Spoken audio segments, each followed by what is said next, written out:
Bismillahirrahmanirrahim. Assalamualaikum warahmatullahi wabarakatuh.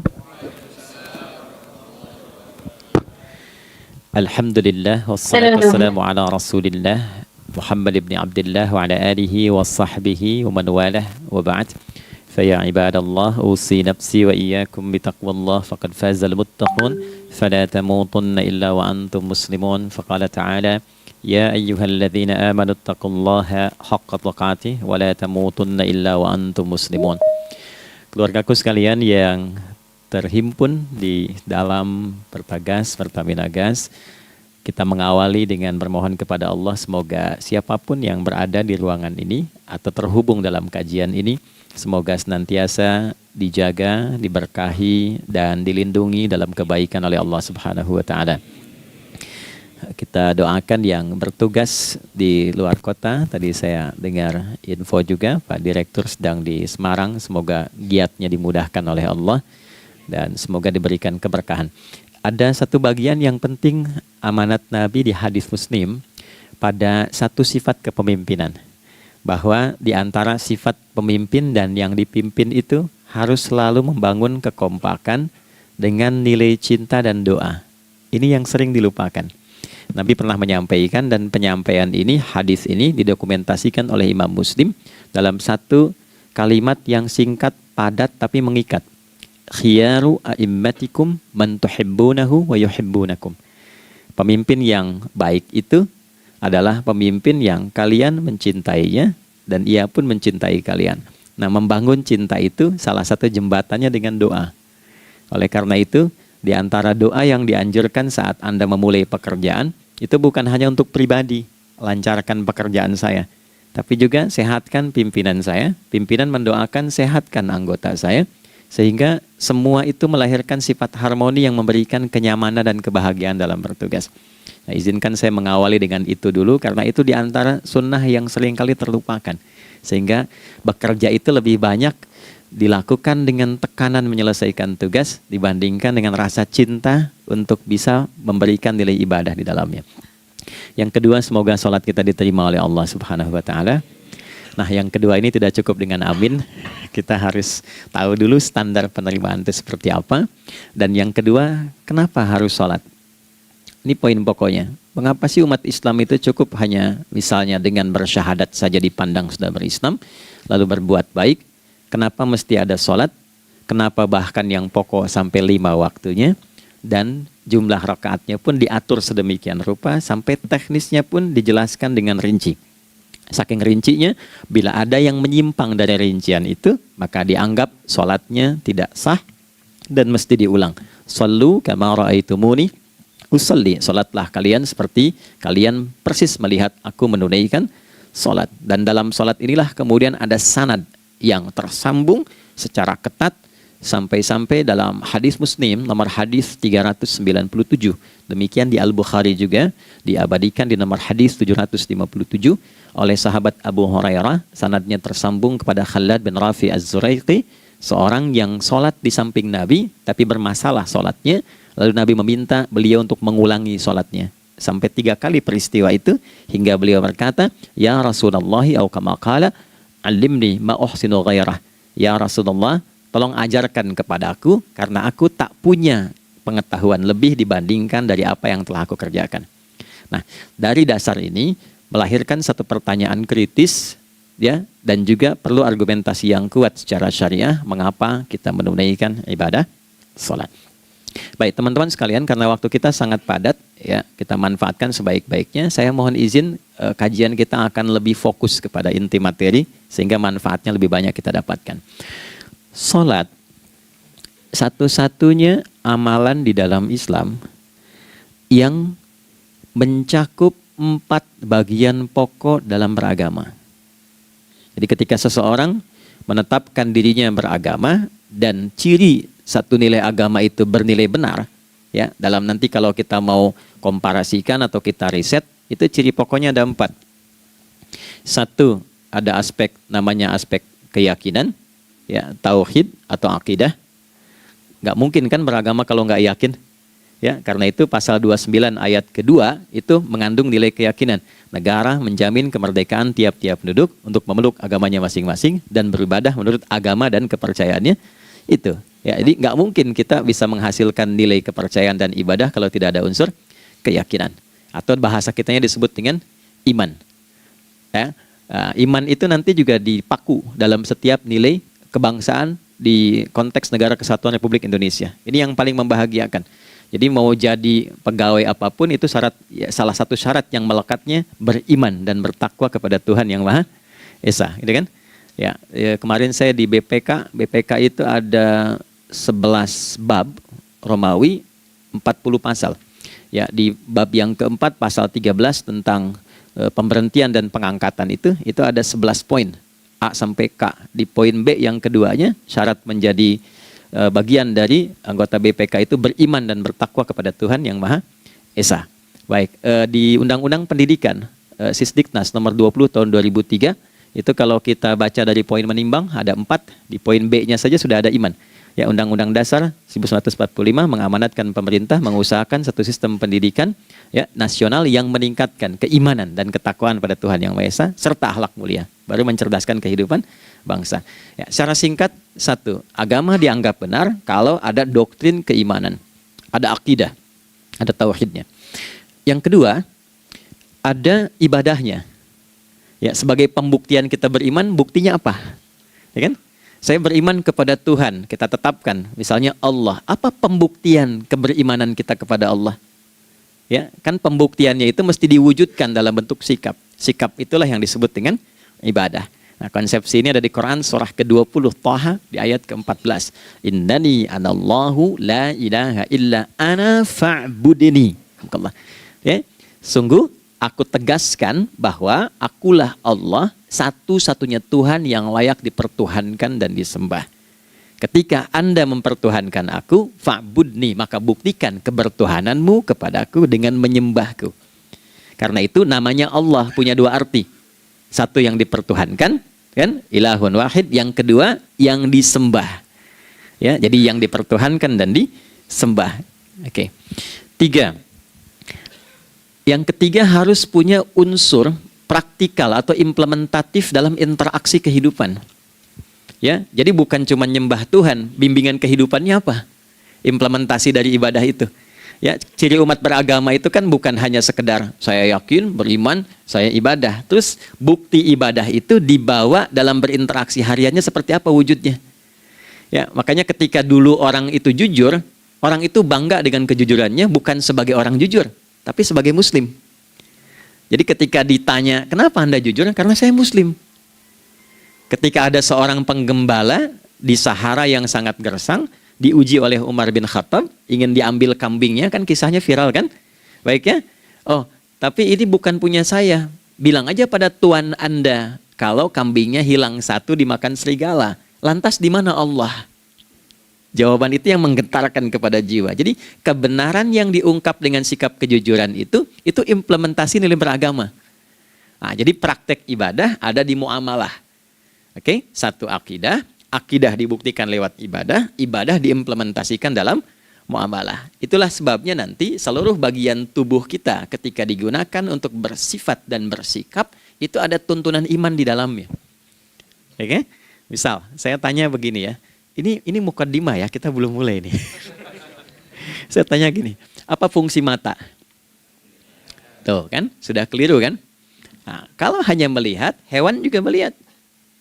Ya? Coba kambing melihat, ya kan? Elang melihat. Lalu apa bedanya fungsi mata kita dengan mata hewan? Ternyata ketika kita meriset ayat-ayat Al-Quran terkait dengan fungsi tubuh kita, itu rata-rata dibuka dengan iman dulu. Quran surah 24, surah Cahaya, ayat 30 untuk laki-laki, 31 untuk perempuan. Qul lil mu'minin, ya Muhammad katakan, viralkan pada pria-pria yang menyatakan dirinya telah beriman. Yaghuddu min absarihim, gunakan pandangannya itu yang dibimbing oleh imannya untuk melihat yang baik saja menurut standar imannya. Jadi kalau menurut imannya tak baik, nggak boleh dilihat. Karena itu ketika Anda sudah mengatakan asyhadu an la ilaha illallah, asyhadu anna Muhammad Rasulullah, kalimat itu dari lisan turun ke hati, Itu jadi cahaya ke bagian tubuh kita. Makanya ketika Anda melihat, itu ada cara pandang tertentu yang dibimbing iman. Standarnya beda dengan tanpa iman. Kalau nggak ada iman, semua mungkin terlihat. Tapi ketika ada iman, hati kecil Anda akan bicara, ini nggak baik. Palingkan. Nah, memalingkan dari yang tak baik menurut iman, itu namanya ghaddul basar. Oke? Perempuan juga begitu, setara. Wa kullil mu'minati yaghdudna min absarihinna. Dan katakan pada setiap perempuan yang menyatakan dia beriman, maka gunakan pandangan itu dengan bimbingan imannya. Ketika tak baik menurut imannya, palingkan. Ya, Anda lihat kajian di YouTube, terus ada iklan kan? Nah, terus menurut standar iman nggak bagus, itu otomatis akan nggak suka itu. Ya, pasti dipalingkan. Ya. Anda kalau naik pesawat ya, tugas keluar tuh, pertagas tugas keluar. Kalau pramugari lagi demo tuh yang dilihat pramugarinya apa demonya tuh. Nah, iman itu akan bekerja di situ tuh. Ya, palingkan tuh. Nah, sama dari mata turun ke, jangan langsung ke hati aja, ke lisan dulu kan. Ya, ke mulut kan. Itu mulut tuh ketika digunakan fungsinya, imannya disebut dulu. Ya, Quran surah 49 ayat 11 misalnya. Ya ayyuhalladzina amanu, imannya dulu. La yaskhar qaumin qaum. Ayat 12-nya la yaghtab ba'dukum ba'dha. Hai orang-orang yang telah menyatakan beriman. Kalau pakai alladzina disebutkan 1080 kali dalam Al-Quran, itu kalimatnya diksinya singkat, padat, mencakup semua tanpa sekat. Oke, jadi kalau laki-laki, perempuan, tua, muda, besar, kecil, beda strata, duniawi, itu semua tercakup di dalamnya. Hei semua yang telah menyatakan beriman, gunakan imanmu untuk membimbing lisanmu bertutur. Kalau masih merasa punya iman, jangan gunakan lisan untuk mencela merendahkan orang. Untuk bergibah, membuat hoax. Didetilkan oleh Nabi kalimatnya jelas. Man kana yu'minu billahi wal yaumil akhir falyakul khaira aw liyasmut. Siapapun. Nah, dari alladzina ketika dirinci pakai man. Ya, man itu bentuk tunggal, ya, personal, tapi maknanya general. Jadi kalau Anda, saya, kita baca ayat atau hadis ada man, posisikan Nabi sedang bicara ke kita. Ya, hei Adi Hidayat, posisikan Nabi bilang gitu tuh. Kalau engkau merasa beriman sama Allah dan yakin dihisab di hari kiamat, jaga lisanmu. Katakan yang baik dengan bimbingan imanmu, tak mampu engkau diam. Jadi cukuplah suami istri itu menggunakan satu hadis ini, pasti sakinah itu muncul dalam kehidupan rumah tangganya. Ya, itulah sebabnya kenapa sakinah didahulukan dibanding mawaddah. Hati-hati ya, Mbak, walaupun namanya sakinah nggak ada ini nggak akan datang tuh ketenangan tuh. Ya, ada yang tahu nggak rahasianya? Kenapa sakinah duluan dibanding mawaddah? Ya, 5 juta. Ya, waktu habis karena padat sekali. Maddah jamaknya mawaddah, rasa kasih yang tumbuh dari pemberian materi. Jadi kalau rumah tangga itu ingin cenderung pada kebahagiaan, boleh berbagi dengan materi. Ya, istri cemberut, Anda datang dengan senyuman, sayang, kenapa? Ya, ini emas 2 kilo, nah itu pasti sehat lagi tuh. Ya, itu mawaddah. Tapi maaf, walaupun Anda mapan bekerja, harta cukup melimpah, ruah, tapi tidak ada ketenangan di rumah tangga, tidak ada sakinah, maka hampa kehidupan rumah tangga itu. Itulah sebabnya kenapa di Quran sakinah lebih dulu dibandingkan dengan mawaddah. Saya tanya ibu deh, ibu pilih mana? Kaya tapi gelisah atau miskin tapi tenang? Oke. Saya paham itu. Saya paham. Suami juga sepakat semua ya. Artinya apa? Kita nggak bisa menghilangkan unsur ketenangan. Oke, itu hanya pembuktian argumentatif ya. Supaya kajiannya lebih kepada argumen. Jadi ada akidah terkorelasi dengan ibadah, implementasinya di aspek muamalah. Nah, nanti cara bermuamalahnya diatur lewat akhlak namanya. Bagaimana bermuamalah yang baik? Kan Anda, maaf ya, berekspresi kepada pimpinan dengan kawan kan berbeda. Oke, kepada orang tua dengan anak kan lain. Nah, yang mengatur interaksi kita sehingga terjalin harmoni yang baik, itulah yang disebut dengan akhlak. Nah, 4 poin inilah yang menjadi inti dakwah Nabi SAW ketika diutus oleh Allah Subhanahu wa ta'ala. Memastikan 4 ini bisa optimal kita lakukan dalam kehidupan. Bonusnya yang kelima, selalu meningkatkan inovasi sehingga selalu mendapatkan hal baru dalam kehidupan. 5 ini digabungkan di Quran surah kedua Al-Baqarah di ayat 151. Kama arsalna fikum rasulam minkum yatslu alaikum ayatina. 1. Oke, wa yuzakkikum 2, akhlak, wa yu'allimukumul kitaba 3, wal hikmah 4, 5, wa yu'allimukum ma lam takunu ta'lamun. Kelima-limanya ini digambarkanlah dalam bentuk ibadah yang melatih kita sebagai pondasi awal menuju dan memantapkan 5 hal ini, yaitu sholat. Itulah sebabnya kenapa sholat yang pokok dilakukan 5 waktu dalam sehari untuk mewujudkan 5 hal ini dalam kehidupan, dan satu-satunya ibadah yang mengumpulkan 5 aspek ini dalam prakteknya hanya sholat. Hanya sholat. Oke, mari kita detilkan, kita rinci, dan di sini kita akan mulai kajian kita. Yang tadi mukadimah ya. Baik, kita punya 30 menit. Wah, padat sekali. Bismillahirrahmanirrahim. 1. Sholat adalah perwujudan iman seorang hamba. Karena itulah kalimat sholat pertama kali disebutkan dalam Al-Quran, itu letaknya setelah kalimat iman. Al-Baqarah ayat 3, alladzina yu'minuna bil ghaibi wa yuqimunas sholat. Orang-orang yang telah menyatakan beriman dan konsisten menjaga imannya. Beda alladzina amanu dengan yu'minun. Amanu telah beriman. Tapi kalau dia komitmen dan konsisten terus menjaga imannya sampai saat dia berpulang pada Tuhannya, maka berubah nanti bentuknya kalau di bahasa Arab jadi mudhari'. Kalau di bahasa Inggris kan tuh punya 3 arti, present, continuous, and future. Jadi kalaupun sekarang terus berlangsung sampai masa depan pun saya tetap akan beriman. Nah, pembuktian untuk menjaga iman itu pembuktian utamanya pada sholat. Itulah sebabnya satu-satunya amal ibadah dari rukun Islam yang 5 itu, ya, satu-satunya amal ibadah yang disebut iman dalam Al-Quran hanya salat. Teman-teman boleh buka Quran surah kedua Al-Baqarah di ayat 143. Ya, di pertengahan ke ujung ayatnya. Saya percepat. Wa ma kana Allahu liyudhi'a imanakum. Dan Allah nggak akan pernah menyia-nyiakan salat seseorang yang dikerjakan karena imannya. Ayat ini turun, ketika ada terjadi pergantian arah kiblat dari yang tadinya semula ke Masjidil Aqsa, lalu berputar 180 derajat, beralih ke Masjidil Haram. Nabi sedang berada di luar Madinah. Madinah tempo dulu wilayahnya nggak seluas cakupan sekarang. Oke, kalau diilustrasikan area sekitaran Masjid Nabawi sekarang itulah Madinah lah. Di luar itu sudah di luarnya. Nah, Nabi sedang sholat, riwayatnya banyak menyebutkan ada yang mengatakan zuhur, ada asar, ada maghrib. Di pertengahan itu turunlah Al-Baqarah ayat 144. Qad nara taqalluba wajhika fis sama' falanuwalliyannaka qiblatan tardaha fawalli wajhaka syatral masjidil haram. Maka berputarlah dengan turunnya ayat ini 180 derajat menghadap ke arah Masjid Al-Haram. Problemnya adalah ketika Nabi dan pengiring beliau kembali ke Madinah, area Masjid Nabawi, kan nggak semua masyarakat ikut. Maka virallah informasi itu bahwa kiblat telah beralih ke kiblat awal, yaitu Ka'bah Al-Musyarrafah. Maka penduduk panik pada saat itu. Status sholat kami yang tadi dikerjakan bagaimana? Karena sudah nggak bisa diulang, sudah pindah waktu. Maka turunlah kemudian firman Allah yang Al-Baqarah 143 itu, wa ma kana Allahu liyudhi'a imanakum.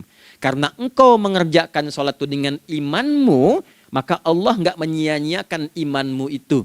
Maksudnya apa? Walaupun arah kiblatnya tidak tahu mengarah kepada sisi yang belum berubah, tetap dihitung pahalanya sempurna karena imannya. Gitu. Nah, ini nanti yang menjadi landasan turunnya Al-Baqarah ayat 115. Walillahil masyriq wal maghrib fa aynama tuwallu fathamma wajhullah. Kalau Anda sedang tugas nanti di lapangan, lalu sulit menemukan arah kiblat. Aplikasi susah karena sinyal nggak masuk misalnya. Oke, kemudian juga matahari agak remang-remang sehingga sulit untuk terlihat patokannya. Maka dengan keyakinan, dengan iman itu, menghadaplah ke arah yang kita yakini, maka berlakulah Al-Baqarah 115. Di saat itu diterima amal ibadah kita sama dengan yang menghadap kiblat dengan dasar imannya. Oke, nah pengertian terbaliknya, mafhum mukhalafahnya, maka Nabi mengatakan, al-farqu bainal mu'min wal kafir tarkus salah. Beda antara orang yang beriman dengan yang belum beriman adalah pada sholatnya. Jadi kalau ada orang mengatakan sudah beriman dan tidak menunaikan sholat, ini artinya keimanannya belum diakui sepenuhnya oleh Allah Subhanahu wa Ta'ala. Jelas ya? Halo, kenapa sedih begini?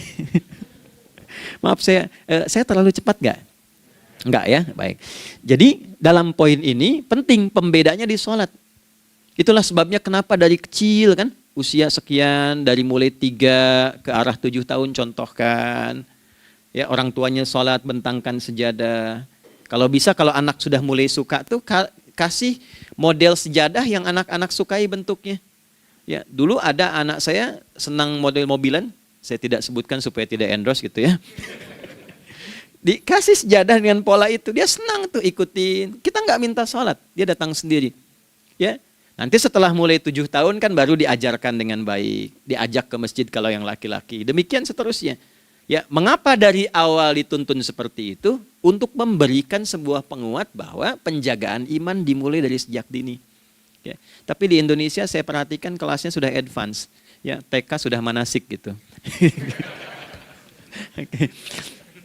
Itu satu ya. Karena nanti kalau Nabi bilang begitu artinya akan terjadi orang mengatakan beriman tapi tidak sholat. Ya, makanya keras dari awal Nabi katakan bahwa pembeda antara orang yang beriman dengan yang baru klaim beriman itu pada sholatnya. Ya, pada sholatnya. Mengerjakan sholat maka sah status imannya, tidak menunaikan sholat maka bermasalah imannya. Itu poin yang pertama. Yang kedua teman-teman sekalian, ibadah. Kita lanjut ya. Sholat adalah bagian pokok terpenting dari ibadah.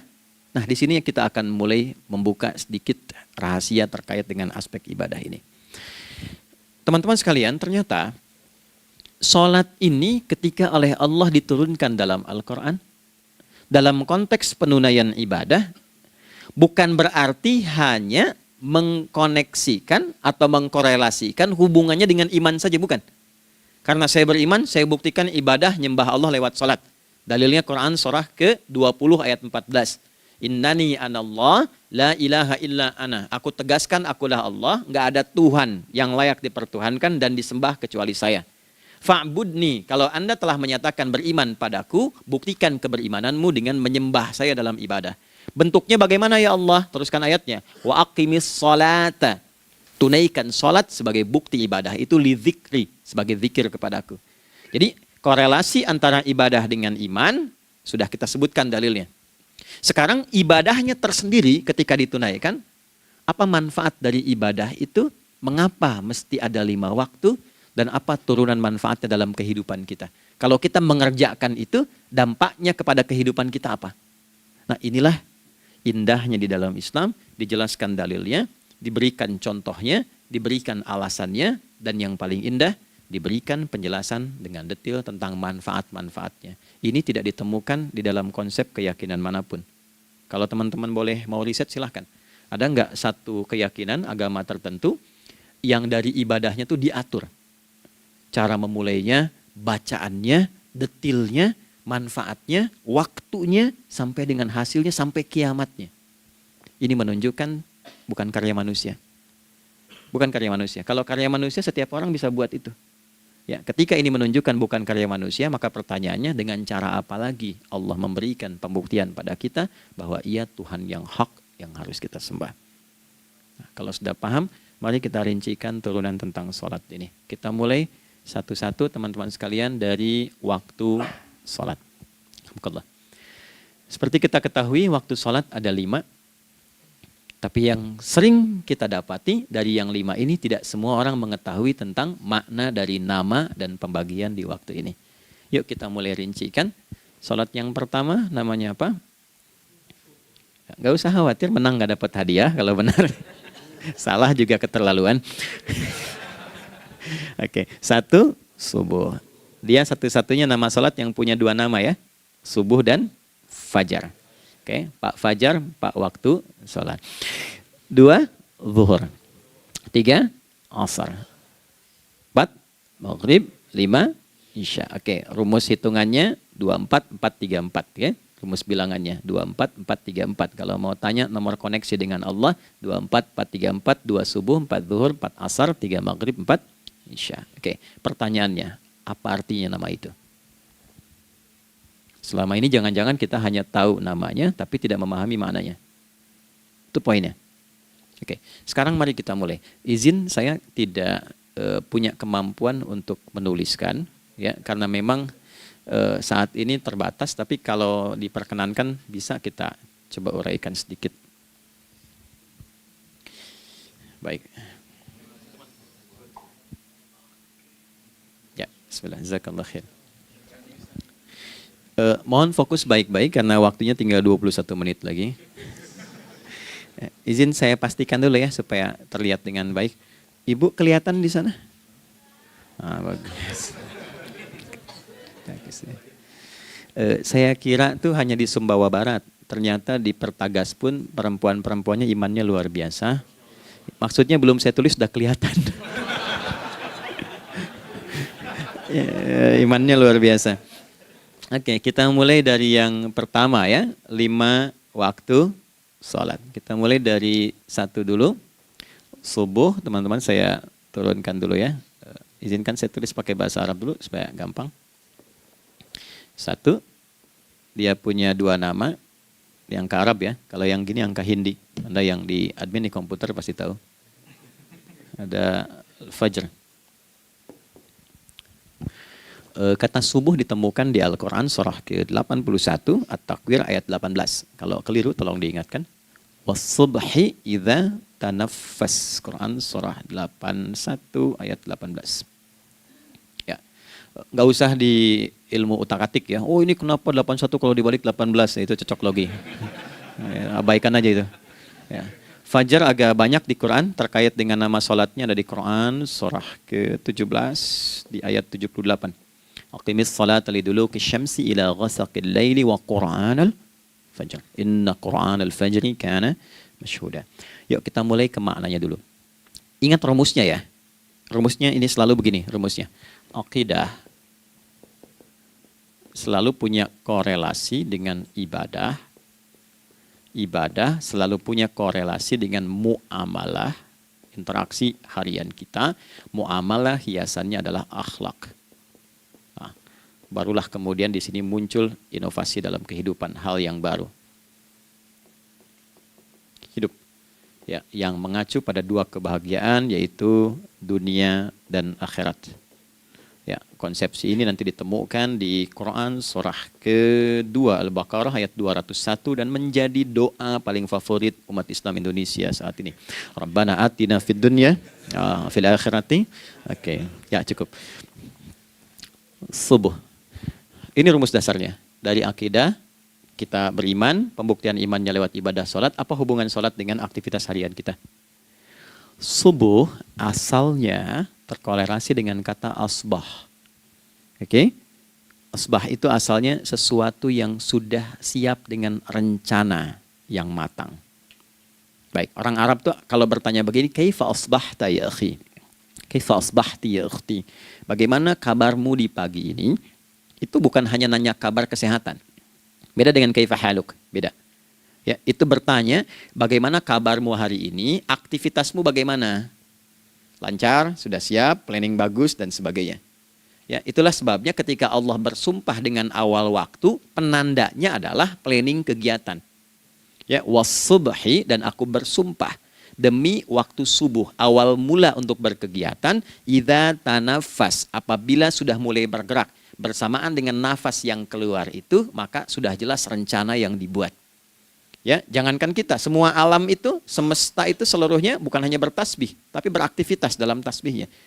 Di waktu subuh, matahari sudah mulai bersinar kan? Ya, dan sinarnya mengambil manfaat loh. Mengandung nilai manfaat, memecah keheningan malam dan menghilangkan kegelapannya. Gelap mulai hilang, datang kemudian sinar yang memberikan kita bimbingan untuk beraktivitas. Tumbuhan dimulai waktu itu sudah mengeluarkan oksigen, menyerap karbon dioksida. Saya waktu di Utrecht, di Delft di Belanda, ya, saya coba ingin membuktikan. Kan adzan nggak terdengar keluar ya. Jadi sebelum waktu subuh itu saya keluar, kebetulan flatnya waktu itu dekat area hutan yang agak rimbun, enak gitu, udaranya bagus. Itu sebelum subuh terasa karbon dioksida. Walaupun cuma beda hampir 1 menit. Tapi begitu masuk waktu subuh, keluar kesegaran yang luar biasa. Oksigen yang keluar. Ya, ini kan nggak mungkin kalau kuasa Allah tuh nggak mungkin terjadi seperti ini kalau bukan kuasa Allah Subhanahu wa taala. Tapi poinnya adalah yang bicara begini Quran. Nah, sekarang yang ingin saya katakan adalah alam semesta dalam konteks seperti matahari, kemudian tumbuhan, binatang, ayam bahkan mulai berkokok, punya planning yang teratur. Masa kita makhluk yang dihisab tuh nggak teratur? Nggak punya perencanaan?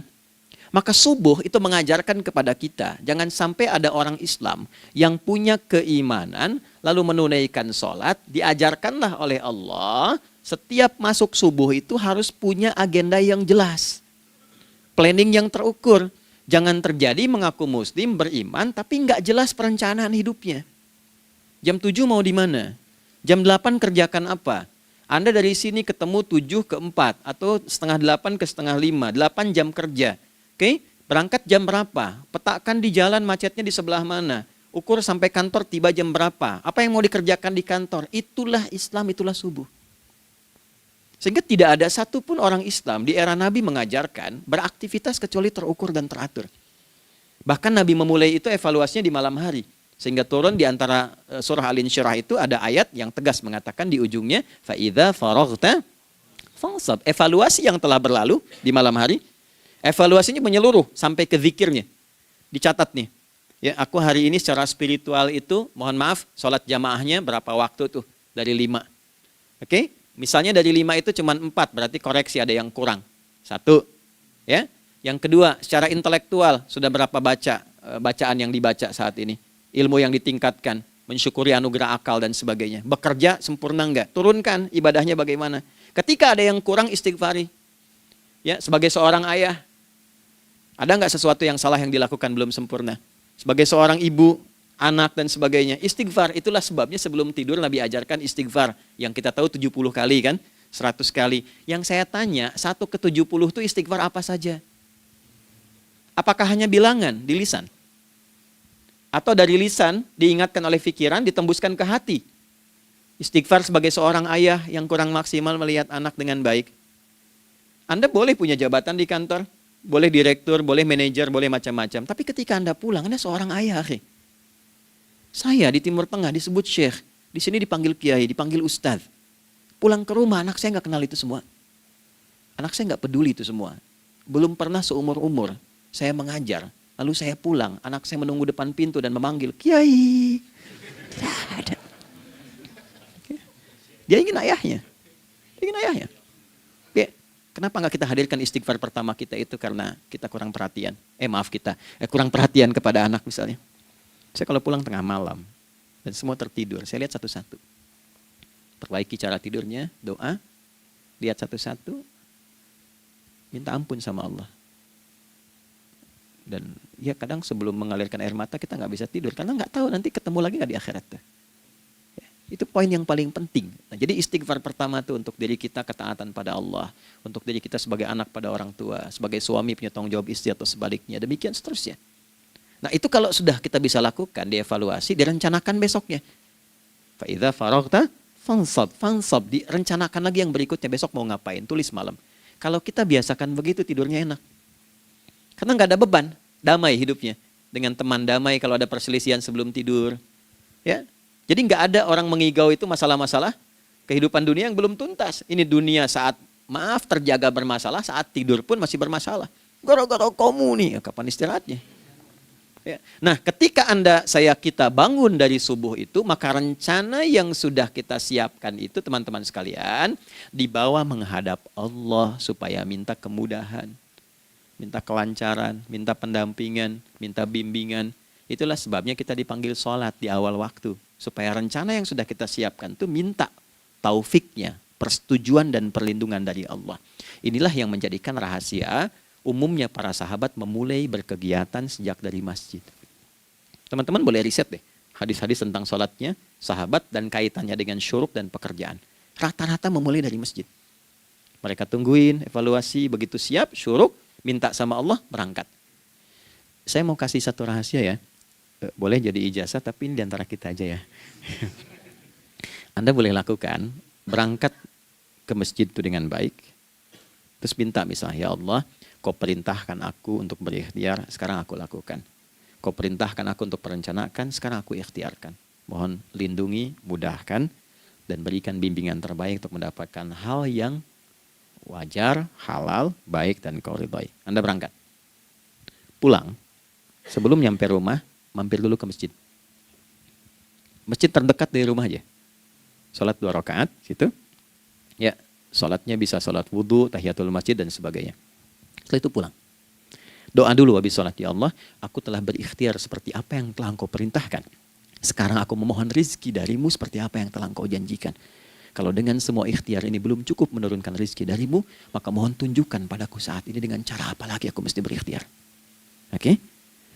Silahkan Anda pulang dengan suasana itu ke rumah. Dan lihat apa yang terjadi.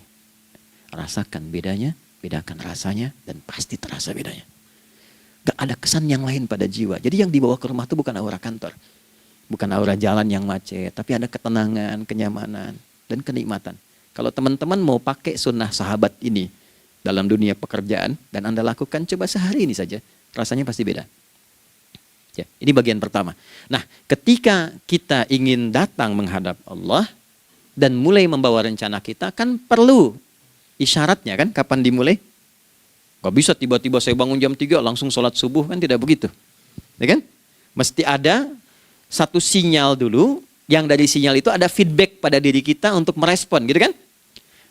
Nah, pancaran respon atas sesuatu yang memancar akibat satu hal yang terjadi, kalau di gaya itu kan kalau ada gaya gerak, gaya dorong kan? Ya, kalau nggak salah F1 sama dengan F2 kan? Nah, gaya gerak sama dengan gaya dorong. Geraknya dikit, bunyinya kecil kan? Kencang bunyinya, kencang. Terus ada F berbanding lurus dengan P, hukum Pascalnya.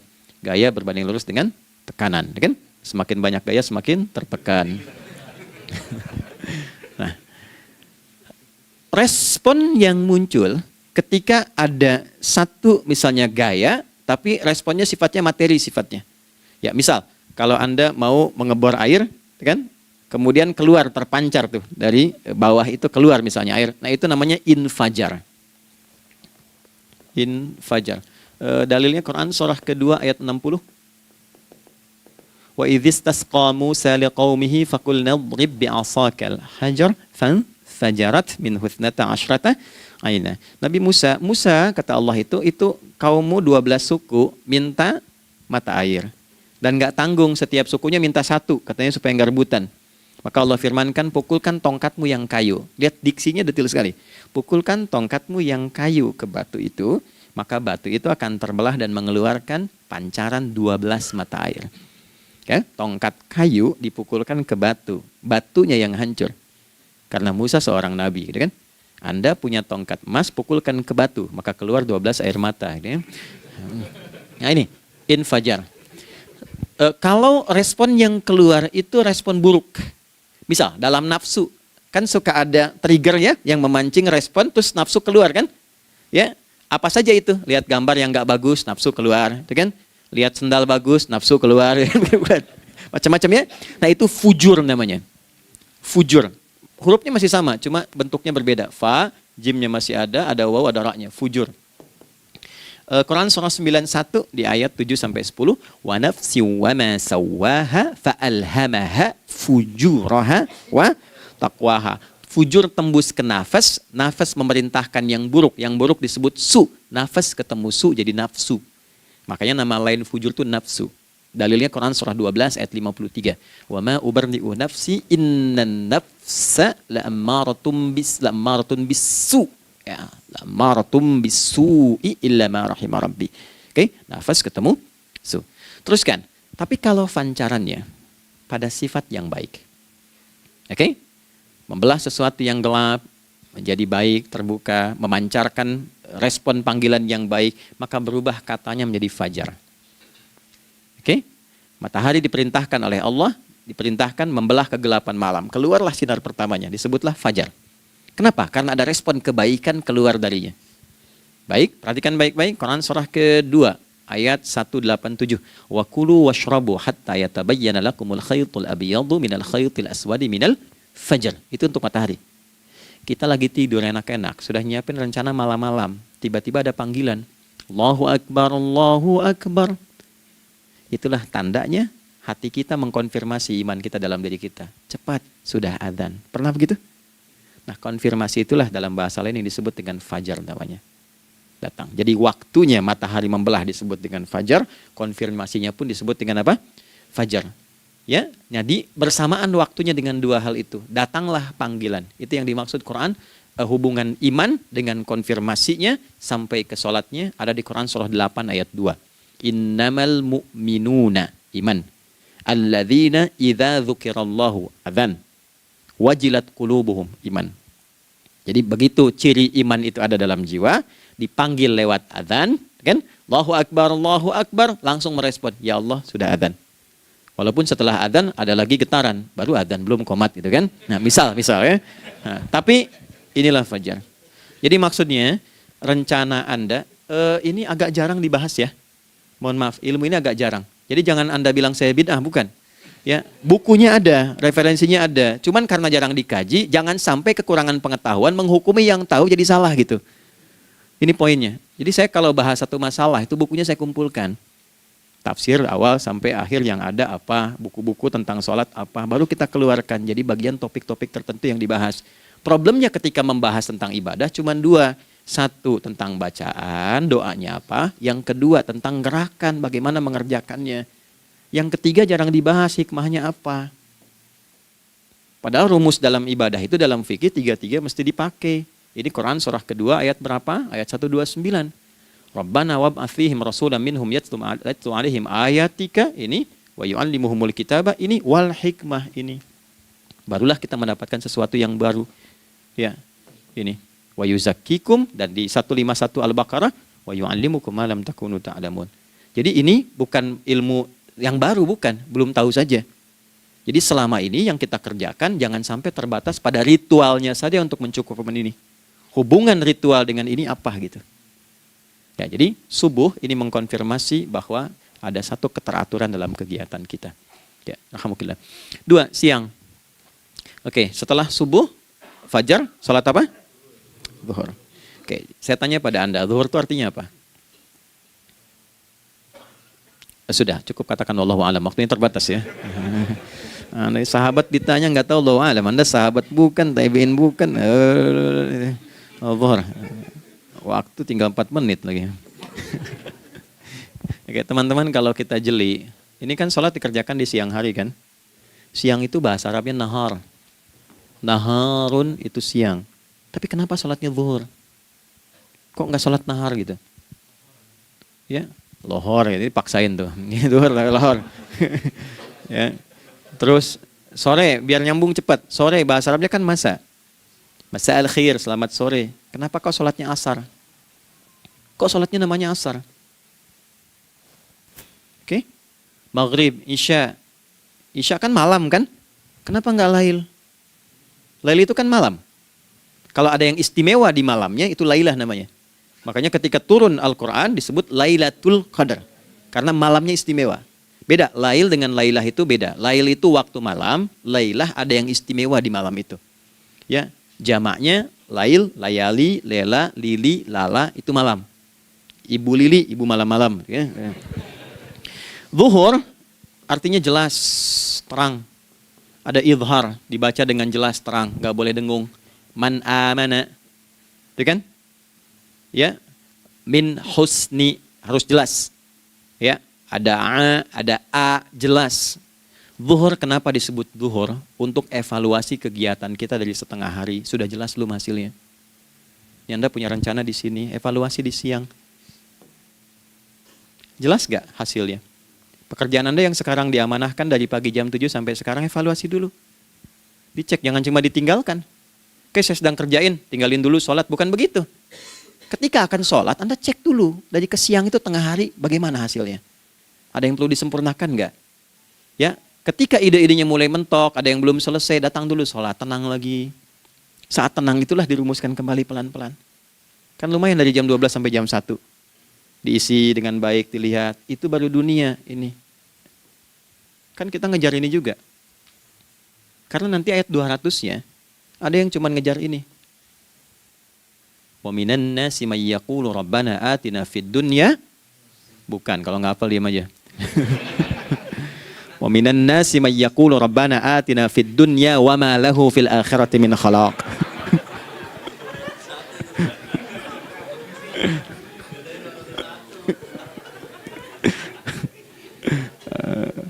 Nah, paham kan? Dan di antara manusia ada yang fokusnya hanya dunia yang dikejar, sehingga nggak kebagian akhiratnya. Padahal dia tahu dia mau pulang. Yang lebih aneh lagi, pengen pulang surganya Firdaus dekat dengan Nabi. Tapi tiap hari kerjakan dunia, dunia lagi, berangkat gelap, pulang gelap, terus meninggal gelap juga. Ini kan repot. Nah, maka mesti investasi kan. Anda kalau tugas keluar kan, apalagi keluar negeri kan hukumnya beda. Bekalnya pun tidak sama. Anda tugas ke Amerika, mata uangnya sudah beda, hukumnya sudah beda. Terus pengen pindah ke alam barzah, pengen hukumnya sama dengan dunia, mustahil. Ya, makanya dimensinya beda, keadaannya tidak sama. Baju yang dipakai kan beda. Barang-barangnya nggak sama. Makanya disebut telah meninggal dunia, meninggalkan semua yang melekat pada dunia. Pindah ke alam lain, persiapan menuju titik akhir yang tidak ada ujungnya lagi. Nggak ada pembuka lagi. Jadi sudah ujung begini, nggak ada ruang lagi yang lain. Itu akhirat namanya. Makanya di sini cuma dua pilihannya. Kalau nggak ke surga, nah itu. Ya. Apa investasi yang ada di sini? Maka siang itu dicek dulu. Pekerjaan jadi ibadah nggak? Tadi niatin ibadah nggak waktu berangkat dari rumah? Kan? Waktu ngetik, waktu ngerjain di kantor, jadi ibadah nggak? Kalau ibadah, Anda nggak mungkin berbuat kriminal. Anda nggak mungkin berbuat maksiat. Nggak mungkin nipu, nggak mungkin nyogok. Nggak mungkin korupsi. Kan lagi ibadah. Nggak mungkin curang. Kan lagi ibadah. Anta budallaha ka'annaka tarah. Anda itu mengerjakan segala hal sebagai ibadah, merasa diawasi Allah. Fa in lam takun tarah fa innahu yarak. Kalaupun Anda merasa nggak melihatnya, Anda yakin Anda dilihat. Itulah kerja pakai iman, maka ini di bawah akidahnya. Jangan ditinggalkan. Nah, inilah yang selama ini kita butuhkan. Ya. Inilah yang melahirkan nilai etik, makanya adanya dalam jiwa. Takwa itu kan dalam jiwa, melahirkan etos. Etos mendorong kepada logos, logos melahirkan patos. Kepantasan dalam bekerja. Jadi Anda sekuat apapun ilmunya, kalau nggak punya etos, itu rusak. Jadi tidak cukup akal sehat. Jiwa yang sehat itu lebih penting. Banyak orang akalnya, saya ingat, akal itu tidak memberikan perintah. Dia hanya merumuskan satu instruksi dalam jiwa supaya mudah dilakukan dan dieksekusi oleh fisik. Jadi akal yang sehat itu seberapa pandai ilmunya, seberapa cepat mengeksekusi perbuatan. Tapi kalau yang dieksekusi itu dari perintah nafsunya, masalah. Habis saja waktunya tuh. Ya. Ini gimana ini? Tolong jawab loh. Nah, teman-teman karena sudah habis waktu jam 1, kita baru zuhur ini. Nah, yang paling menarik itu gini, yang paling menarik kalau ada orang belum sadar sampai zuhur tentang akibat kehidupan ini, maka muncullah asar. Apa asar itu? Kenapa mesti disebut dengan asar? Dan apa manfaat istimewanya asar kepada jiwa kita? Itu di kesempatan lain kita akan bahas. Teman-teman, waktunya sudah habis ya. Saya menghargai Anda, kan tidak boleh juga saya ngajarkan tapi mengambil yang sesuatu yang tidak tepat ya. Kita buktikan keimanan kita dengan mengerjakan amanah pekerjaan di tempat ini dengan baik, waktu digunakan dengan baik. Kita saling mendoakan supaya semua kita dijaga oleh Allah Subhanahu wa taala. Maafkan saya, lain kesempatan kita berjumpa kembali untuk melanjutkan apa yang telah kita bahas hari ini. Mari kita berdoa, semoga doa kita diterima oleh Allah Subhanahu wa taala. اللهم تقبل منا إنك أنت السميع العليم وتب علينا إنك أنت التواب الرحيم نحمدك كما علمتنا أن نحمدك ونشكرك شكرا كما علمتنا أن نشكرك أنت المقدم وأنت المؤخر بيدك الخير إنك على كل شيء قدير. Ya Allah, kami memujimu seperti Engkau mengajarkan kami untuk memuji dan bersyukur atas segala nikmat-Mu seperti Engkau bimbing kami untuk mensyukuri segala nikmat-Mu. Allahumma salli wa sallim wa barik ala habibikal karim rasulikal mustafa al-amin sayyidina Muhammadin wa ala alihi wa sahbihi ajma'in. Ya Allah, anugerahkan kami kemampuan untuk terus bersalawat pada Rasulullah, sehingga dengan itu kami mendapatkan kemampuan yang baik untuk meneladani kemuliaan beliau dalam beraktivitas kehidupan. Rabbana la tada' lana fi maqamina hadza dhanban illa ghafartah. Ya Allah, jika ada pendosa hadir di ruangan ini atau terhubung dalam kajian ini, maka jangan biarkan ya Allah ia meninggalkan tempat ini dan kajian ini kecuali Engkau telah ampuni seluruh dosa-dosanya. Wala hamman illa farajtah. Ya Allah, jika ada satu di antara kami yang menghadiri kajian ini membawa kegelisahan, maka mohon tenangkan keadaan hatinya. Wala asiran illa yassartah. Jika ada yang sedang diliputi oleh kesulitan, maka mudahkan, ringankan dan hilangkan seluruh kesulitannya. Wala maridan illa syafaitah. Dan bila ada di antara kami yang diuji dengan penyakit, maka mohon angkat dan sembuhkan penyakitnya. Rabbana atina fid dunya hasanah wa fil akhirati hasanah wa qina adzabannar. Wa sallallahu ala sayyidina Muhammad wa ala alihi wa sahbihi ajma'in. Wa akhiru da'wana subhanakallahumma rabbana wa bihamdika nashhadu an la ilaha illa anta nastaghfiruka wa natubu ilaik. Walhamdulillahi rabbil alamin. Nasrun minallah fathun qarib wa basyiril mu'minin. Terima kasih untuk semuanya. Mohon maaf kami langsung pamit. Assalamualaikum warahmatullahi wabarakatuh.